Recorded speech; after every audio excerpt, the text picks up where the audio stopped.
There's an old trick that grandmothers used long before anyone talked about energy bills or thermostats. It costs about $2 to try. And it might be the reason some old houses stayed warm enough through brutal winters, even without a big furnace running all day. Today we're going to look at whether this cheap grandma trick for a freezing cold house actually holds up, or whether it is just an old story people repeat without ever testing it. Because here is the real question behind all of this. If something this small and this cheap can make a noticeable difference in how a room feels, what does that say about how much money we are wasting every single winter without even realizing it? This channel is called Boring Economic Update, and that name is on purpose. We do not chase hype here. We look at small, ordinary things, and we ask what they actually cost, what they actually save, and whether they are worth your time. If that sounds like your kind of channel, now is a good moment to hit subscribe, because we are about to walk through this whole idea step by step, and you will want to see how it turns out. So let's set the scene. Picture a small room in an older house. Maybe it is a bedroom, maybe it is a home office, somewhere that never quite feels warm enough, even when the heating system is technically running. Cold air seems to sit near the floor. The air near the window feels like its own separate, colder climate, and the thermostat says the house is warm, but your body disagrees. This is a very common situation, and it is also a very expensive one, because the normal response is to just turn the heat up higher and hope the whole house catches up.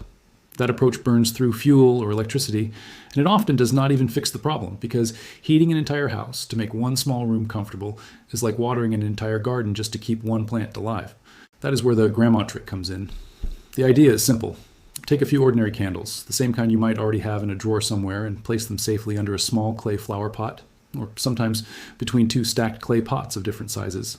The candles burn, the heat rises, and the clay pot is supposed to absorb that heat and slowly release it back into the room, acting almost like a tiny low-powered radiator.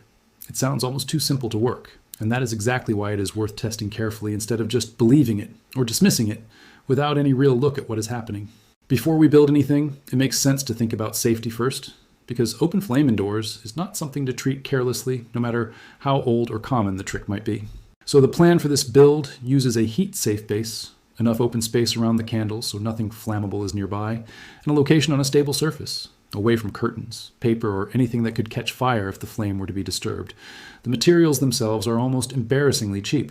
A few tea light candles, the small kinds that usually come in a large multi-pack, cost close to nothing individually. A basic terracotta flower pot, the plain reddish clay kind, is something many people already have, sitting empty in a garage or a garden shed. And if not, it is a very low-cost item to pick up. That is really the entire material list. No special tools, no wiring, nothing technical. Just candles, clay, and a heat-safe surface to set it all on. This is part of what makes the idea so interesting from a money perspective, because almost every other way we talk about saving on heating involves spending money first, whether that is better insulation, ceiling windows, or upgrading a heating system. This grandma trick flips that completely, using materials that already exist in many households, and treating heat as something you concentrate in a small space, rather than something you generate from scratch. Now, does concentrating a small amount of heat under a clay pot actually translate into a warmer feeling room? Or is this simply psychological, the kind of thing that feels like it is working because we want it to work? That is the part worth being honest about from the very beginning.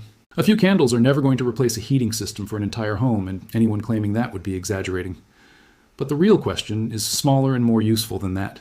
Can this cheap, old-fashioned setup meaningfully take the edge off the cold in one small space, close to where a person is actually sitting, for pennies a night? To find out, the setup needs to go somewhere realistic, not a perfectly controlled lab, but an actual cold corner of a real room, the kind almost everyone has somewhere in their home. The candles get arranged in a small, stable cluster.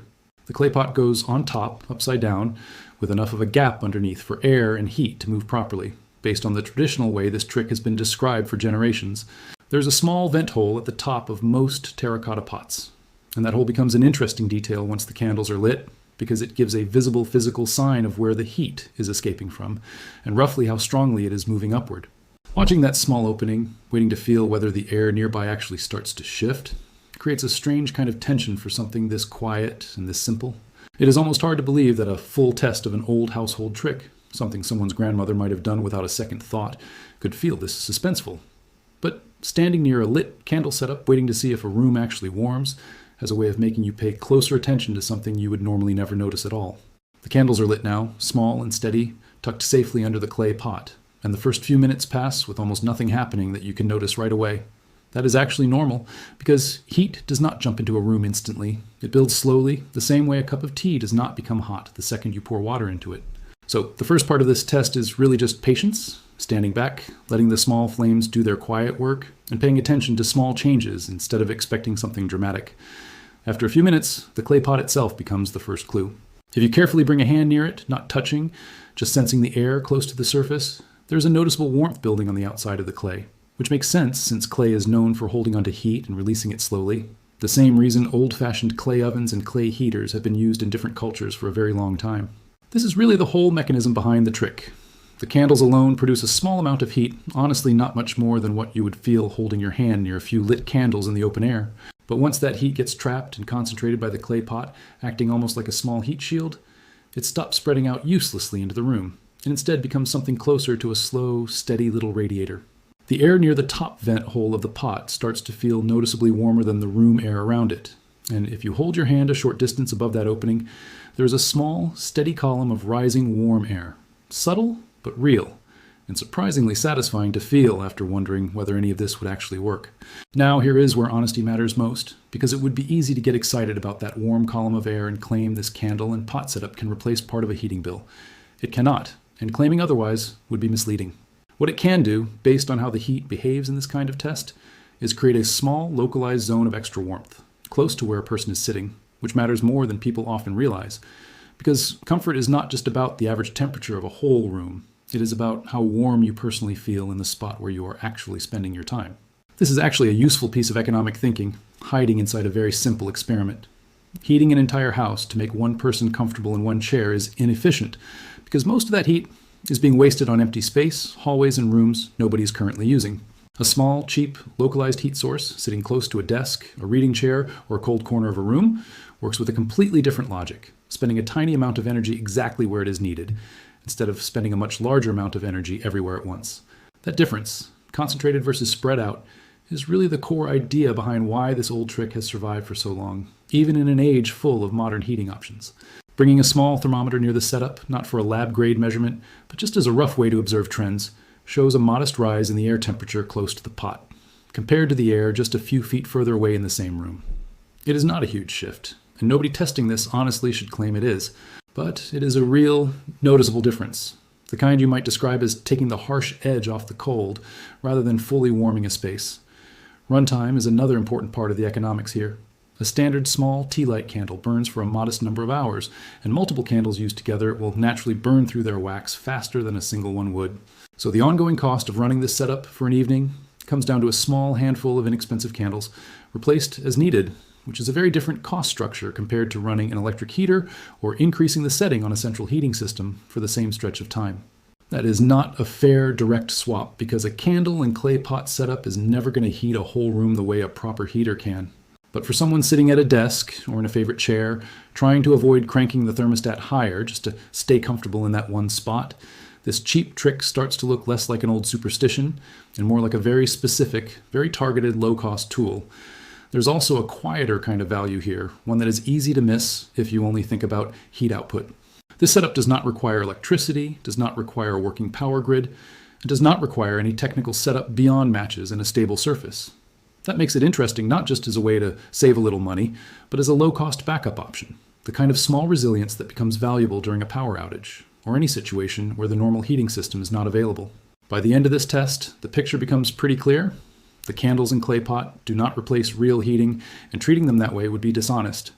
What they actually deliver is a small, real, physically noticeable pocket of extra warmth created for the cost of a few candles, using materials many people already own without needing any tools, wiring, or technical skill at all.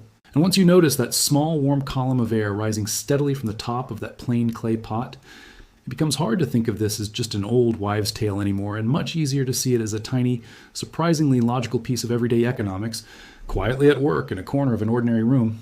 After watching that small, warm column of air rise steadily out of the top of the clay pot, it is worth stepping back and asking what this whole experiment actually proved, because that is a very different question from asking whether it felt satisfying to watch. What it proved is fairly narrow, and that narrowness is actually the most honest and most useful part of the story. A handful of cheap candles under a clay pot did not heat a house. It did not replace a furnace, a space heater, or even a modest electric heating pad. What it did was create a small, real pocket of warmth, close enough to a person that it could genuinely change how comfortable that one spot feels for the price of a few candles and a flower pot most people already own.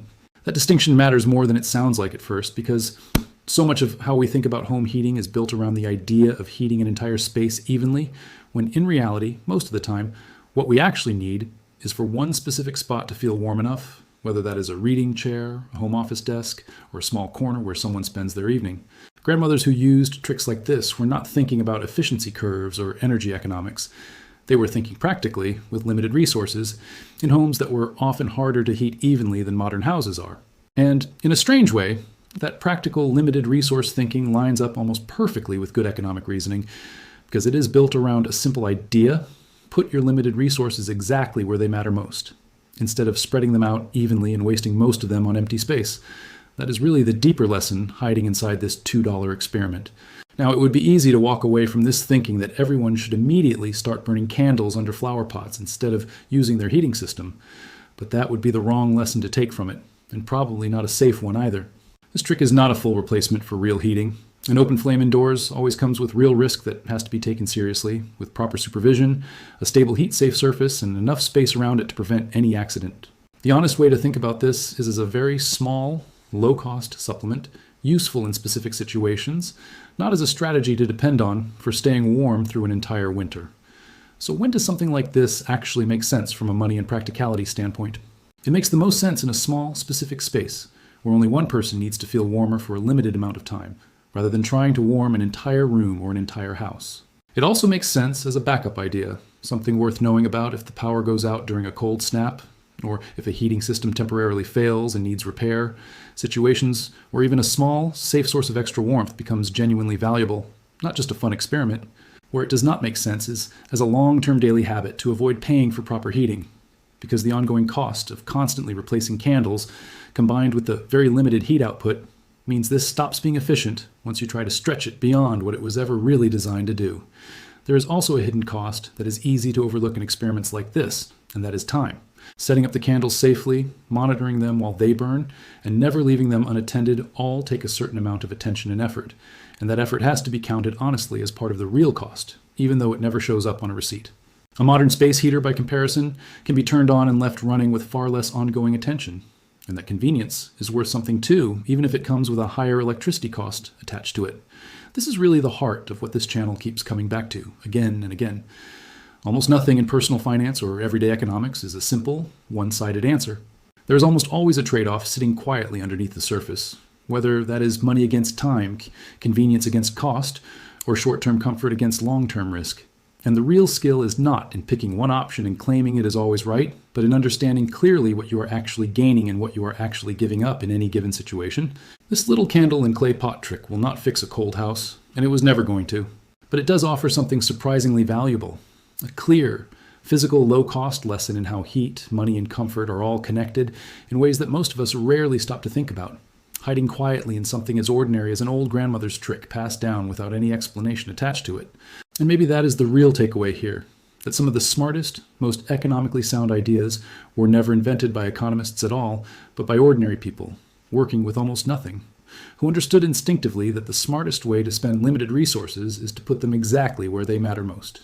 If this kind of honest, hands-on, look at everyday money ideas is something you want more of, drop a comment below and tell me what old trick, gadget, or idea you think deserves the same kind of real test, because some of the best ideas for this channel come directly from conversations, happening right there in the comments. And if you found this useful, or even just a little bit surprising, share it with someone who complains about a cold room every single winter, because sometimes the smartest fix really is sitting in a kitchen drawer, worth about $2, waiting for someone to finally give it an honest try.